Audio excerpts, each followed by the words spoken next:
Nu skal vi med til London og høre om det spiritistiske medie. Velkommen til Mennesker og Tro i serien Fra Troen til Europa. Jeg er taget til London til det spiritistiske medie Marion Dampier Jeans. Og Marion, jeg har jo været her før. Ja, det har du. Ja.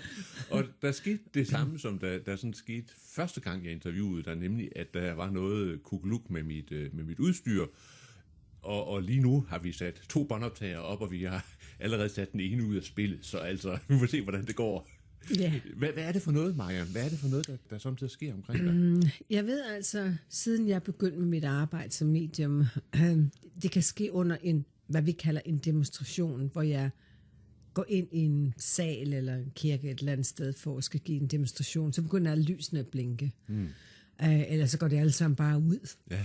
Eller så kan jeg bare stå og pege en finger op i luften. 1 for ja, 2 for nej, siger lyset. Det er sket mange gange. Ja. Det samme er det, når folk kommer og laver et interview med mig, eller også når jeg har været på fjernsynet. Har det også sket med dem, der optager og tager filme. Ja. De har simpelthen blevet så bange, de har rendt. Det skete over et amerikansk netværk, som jeg lavede for Fox Television i Amerika. Det skete der. Så det har gradligt sket over længere tid, det her med, at du pludselig får en anden stemme på båndet end min eller din stemme. Der kommer måske nogle ord ind, eller nogen siger et eller andet. Det er den åndelige verden, som blander sig i dag. Vi kalder det ind til det technology, ind til den moderne technology. De bruger alt rundt om os. Det kan også komme igennem på din telefon, eller på vores sparemaskine er der også lagt en besked. Og når man så begynder at lede efter, hvem sådan har lagt den besked, nummeret virker ikke. Der er ikke noget nummer. Du kan køre frem og tilbage. Du kan slet ikke finde ud af noget som helst. Det har også sket i det her hus.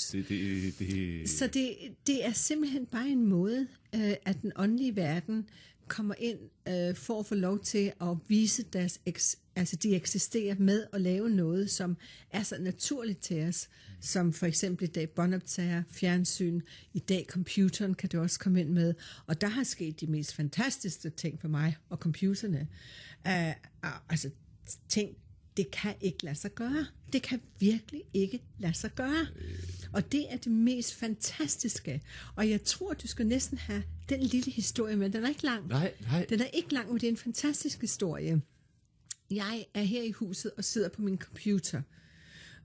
Og pludselig så får jeg en e-mail ind fra en mand, som bor i England, men han er dansker. Ja. Og så siger han så, jeg kan slet ikke finde ud af det, skriver han til mig. Og så skriver jeg så, hvad kan du ikke finde ud af? Så siger han så, at han var i Slagelse til begravelse til sin far. Og så siger han så, at når han står der, så vil han meget gerne, siger han så, få at vide, om der var liv efter døden. Så går han hjem, så sender han et brev til sin søster, som bor i Danmark. Men det brev, han sendte til sin søster i Danmark, om hvad han havde sagt til deres far, endte op på min computer i England. Og jeg sad der og kiggede på det. Fuldstændig forkert e-mailadresse. Og den ligger på min computer her i London. Brevet til søsteren, som har en DK, og jeg har UK. Ja, virkelig mærkeligt. Altså første gang, da det skete for mig, der blev jeg ringet op af en journalist fra Ekstrabladet, som altså også spurgte mig om, det også var sket, fordi det var sket for ham. Så det er altså et fænomen. Nu håber vi, det går godt, Maja. Ja, så der er de her fænomener. Ja. Det er bare skægt at lige forklare det til folk, synes jeg. Så altså, med forbehold for det, hvad er det der med at være spiritistisk medie? Hvad vil det egentlig sige? Altså, hvad er det du ligesom kan og gør? Altså, spiritist, det er den, hvis du kan sige, religion, den står for, det inden for spiritismen, som du har kristendommen, der deler sig ind til mange forskellige romerkatolikker, du har det sådan der. Vi har også det, der hedder den spiritistekredse, som er det spiritiste forhold til mediumskabet. Det betyder simpelthen, at jeg har den evne. Det er ikke en gave, jeg har. Det er en evne, jeg har, hvor jeg kan se og kommunikere med den åndelige verden. Det er, hvad mediumet betyder. Spiritismen, det står så inden for vores filosofi. Så et spiritistmedium er den, der ligger inde med filosofien. Det er den, der forstår, hvordan tingene hænger sammen. Det er dem, der har lært det gennem langt stykke tid. Du har andre folk, der kan være psychic medium. Du har nogen, der måske er medium healer. Du har mange forskellige ordsprog indenfor. Men jeg er, hvad jeg står for. Jeg er spiritist-medium, fordi troen for mig ligger inde hos spiritisten, og det, der ligger inde bag spiritisten, som er vores filosofi osv. Så noget med, at man har en kontakt til en åndelig verden, ja, netop. Og til afdøde. Ja. Hvordan opdagede du, at du havde sådan altså nogle... Jeg tror ikke rigtigt, at jeg opdagede, at jeg havde det, fordi at det var meget naturligt, fordi min mor, hun var også, hvad vi kalder et medium i Norge, men altså forstod ikke rigtigt, hvad det var. Men hun hørte både stemmer og havde drømme om natten og alt muligt andet, og min norske familie har det alle sammen. Ja. Men min far var jo altså også til spiritismen i Slagelse i 1930, hvor han gik til møder og så spiritismen. Og da jeg så kom til verden i 1950, så var det min far, der virkelig så, hvad der var ved at ske med mig. Og som jeg tror, jeg var måske en 4-5 år, eller måske 6 år, eller deromkring, jeg kan ikke rigtig huske det. Vi boede derovre for en kirkegård, og der hoppede jeg jo over og legede. Men det var ikke bare lege derovre, det var snakke med dem, som virkelig var døde. Og jeg husker altid, at jeg gik rundt og snakke med en lille pige. Hun hed Anne-Marie. Jeg husker, hun fortalte mig navn. Jeg hed Anne-Marie, sagde hun så. Jeg hed Marian, sådan der.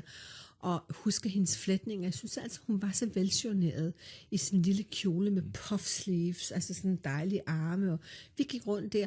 Og hvad jeg gjorde der, var derovre. Jeg gik rundt, fordi hun kunne ikke lide, når gravene, de var ikke pæne. Nej. Så jeg gik rundt og rensede dem, og tog de døde blomster væk, og alt muligt for grave, der måske ikke eksisterede mere, men det var det, vi gjorde sammen. Og jeg kan altid huske, at min præst altid havde et øje åben, og dem, der gik rundt og lavede grave derude, det havde også et øje åben med mig. Men det var det, jeg gjorde. Var du opmærksom på, at hende pigen, hun var anderledes end dig? Nej, det gjorde jeg ikke, men hun var død. Ja. For der var ingen, der kunne se hende. For de spurgte mig, de blev ved med at spørge mig, hvem er det, du snakker til mig? Så siger jeg så til Anne-Marie. Anne-Marie, hvem? De kunne ikke se hende, men hun var der for mig. Jeg kunne se hende som solid, en lille pige, jeg kunne sidde og snakke med, og putte små blomster ned, og gøre rent, der gik rundt på gravstedet, og så videre. Du kom jo så til at bruge den der særlige, hvad skal vi sige, evne, også sådan mere systematisk, og kom jo faktisk her til England, hvor det med spiritisme er langt mere udbredt end meget, Danmark. Meget større. Ja. Meget større, ikke? Og det gjorde jeg så, da jeg var cirka 19 år gammel, men ikke før, må jeg sige, at jeg fik måske min første forskrækkelse, da jeg var omkring 18 år gammel. Da jeg virkelig vidste, at jeg var noget helt andet. Af alt det, jeg havde gået og set som barn, var der ikke nogen andre, der kunne se. Og det gjorde jeg, fordi jeg fik en boyfriend, som tog mig i biografen. Og vi skulle se en film, der hedder Dance with the Vampires, with Roman Polanski. Ja. Og jeg husker, jeg sad der, og den åbne scene var noget med nogle grave, hvor menneskerne kom op af gravene, og så gik de hen, og de havde en hel masse spindelvæv, der hang fra dem. Så gik de ned. Ja. Og der er det første gang, jeg sagde til mig selv, jamen, altså dem, jeg snakker med, de ser da ikke sådan der ud. Og jeg begyndte at blive virkelig bange. Virkelig, virkelig bange. Hvad er det, jeg deler med? Ja. Og det var den første gang, jeg puttede 2 ting sammen. Ja. At det, som jeg har lavet, siden jeg var lille, og det, som jeg så som 18-årig. Og jeg blev så forskrækket og rent ud af biografen og kastet op. Og det syn har også været med mig igennem mange år. Og cirka, måske 3 uger efter, så fik jeg at vide fra den åndelige verden, vi lader det være i fred nu, Marian. Du får lov til at opleve livet, som det skal være. På det tidspunkt, der kan man jo kalde sex, drugs and rock and roll, jo ikke? Men det var det, jeg fik lov til. Den hele åndelige verden som 18-årig, og 17,5 tror jeg var, trak sig fuldstændig tilbage. Jeg så ikke mere. Jeg hørte ikke mere. Det var et naturliv. Jeg snakkede aldrig om ånder. Jeg vidste ingenting. Jeg gik ikke i kirke, jeg gjorde ingenting. Og så endte jeg op med at komme over til England, da jeg var 19,5 år gammel.